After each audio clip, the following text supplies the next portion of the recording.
Because we first hear of Macbeth in the wounded captain's account of his battlefield valor, our initial impression is of a brave and capable warrior. This perspective is complicated, however, once we see Macbeth interact with the three witches. We realize that his physical courage is joined by a consuming ambition and a tendency to self-doubt. The prediction that he will be king brings him joy, but it also creates inner turmoil. These three attributes, bravery, ambition, and self-doubt, struggle for mastery of Macbeth throughout the play. Shakespeare uses Macbeth to show the terrible effects that ambition and guilt can have on a man who lacks strength of character. We may classify Macbeth as irrevocably evil, but his weak character separates him from Shakespeare's great villains Iago and Othello, Richard III and Richard III, Edmund and King Lear, who are all strong enough to conquer guilt and self-doubt.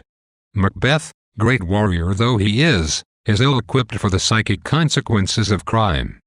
Before he kills Duncan, Macbeth is plagued by worry and almost aborts the crime. It takes Lady Macbeth's steely sense of purpose to push him into the deed.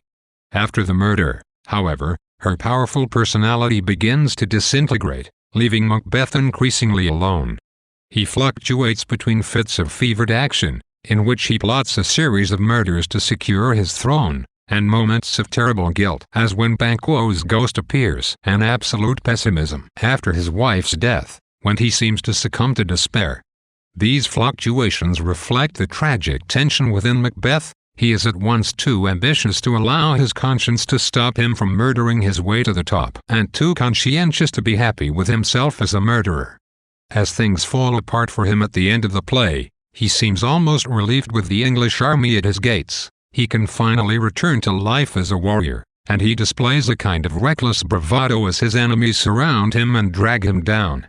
In part, this stems from his fatal confidence in the witches' prophecies, but it also seems to derive from the fact that he has returned to the arena where he has been most successful and where his internal turmoil need not affect him, namely, the battlefield.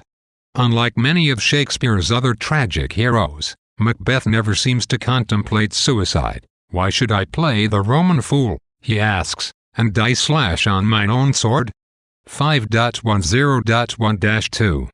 Instead, he goes down fighting, bringing the play full circle. It begins with Macbeth winning on the battlefield and ends with him dying in combat.